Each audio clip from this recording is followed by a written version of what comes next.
name is David Majczak. That's spelled M-A-J-K-R-Z-A-K.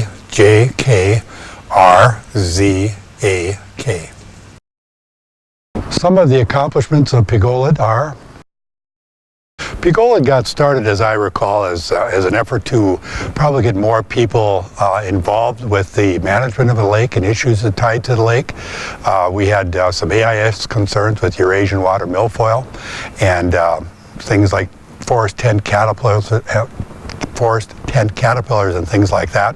And it was an effort to try to more equally spread the financial burden for that type of thing. We were trying to put some financial money together, again, for Eurasian water milfoil.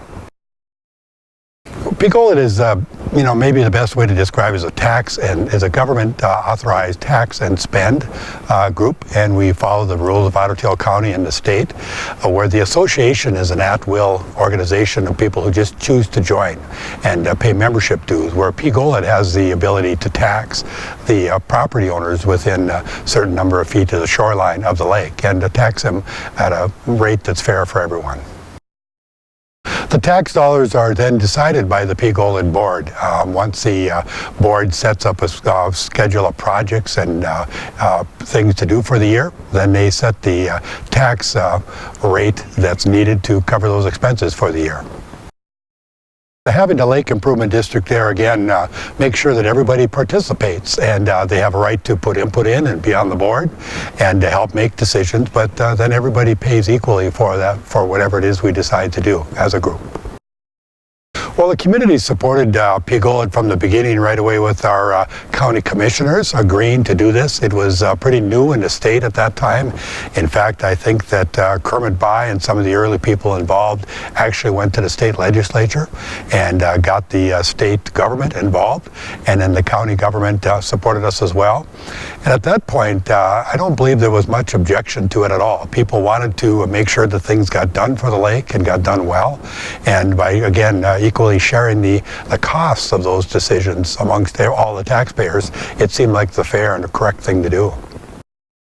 Well, I think from the beginning, just the fact that it got started and it became a group to be concerned with the lake's, safety, water quality and issue.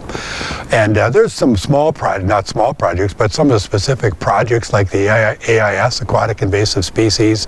We looked at water and sewer and the impact of that on the lake. We went ahead and did a septic evaluation, did a lake management plan, a lot of things. And water quality testing and the inflow and the outflow of water to the lake, I think were a couple of other major accomplishments. But maybe one of the biggest accomplishments was the recognition that an all-volunteer group probably couldn't do it all, and we needed to hire somebody, and we hired a lake coordinator to manage that and to come to us with solutions and information and answer the questions that we all had.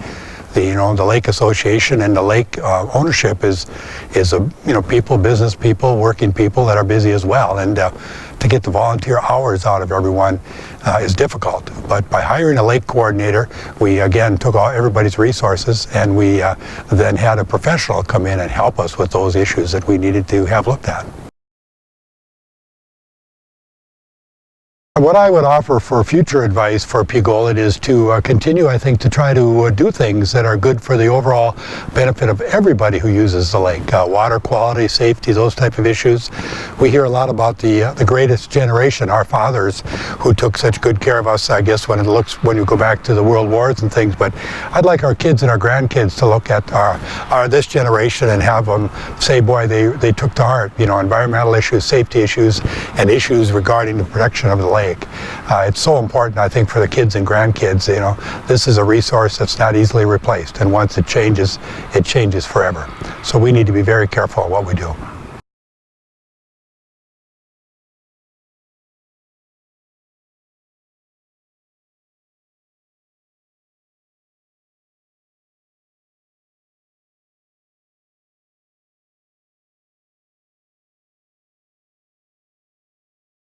Yeah, I think some future advice I would have for the Pigolid group board members would be to try to continue to move the needle, to do the things that would make our kids and grandkids proud. we're reminded all the time that our grandparents are the greatest generation. I'd like to think that our kids and grandkids would look at us and recognize us as a generation that was concerned about the lake and took good care of the lake for them and all future generations.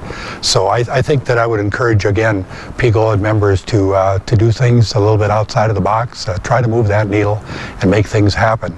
Be leaders in the area of the lake issues and AIS, those things that are going to dramatically affect, the lake usage for all of us.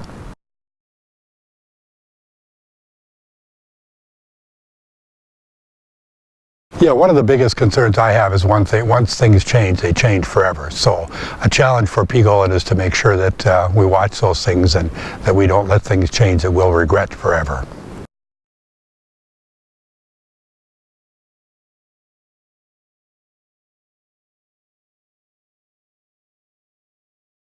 I have lots of fond memories about the lake. Obviously, from a personal standpoint, just the family reunions and having the kids here and, my parents here and things over the years. Obviously, that's what makes the lake so great for everybody.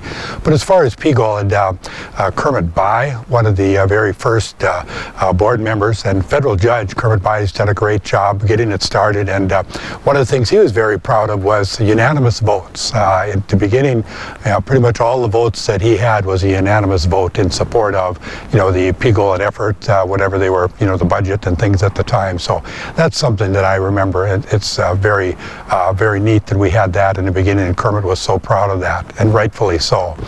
A lot of other past leaders, Vic Horn is a gentleman who was on the board prior to my being involved and worked very hard with tax issues and just lake quality issues and water quality issues. So in fact, Vic Horn was once a week, they were measuring the water flow in the river coming from one of the lakes near us that was affecting our water levels. So the commitment and time put in by a lot of the prior board members, inspire me, I guess, to try to match what they've done.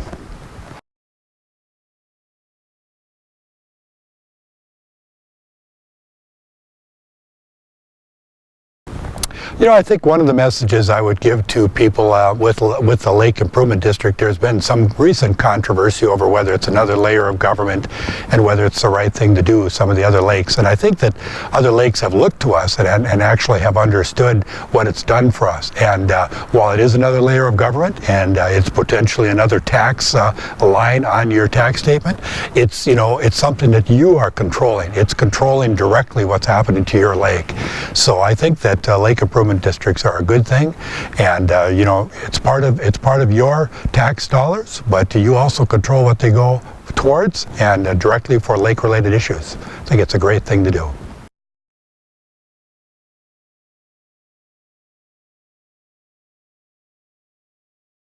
Well, I've been on the lake for 30-some years now, since 1982, and I really do love the lake.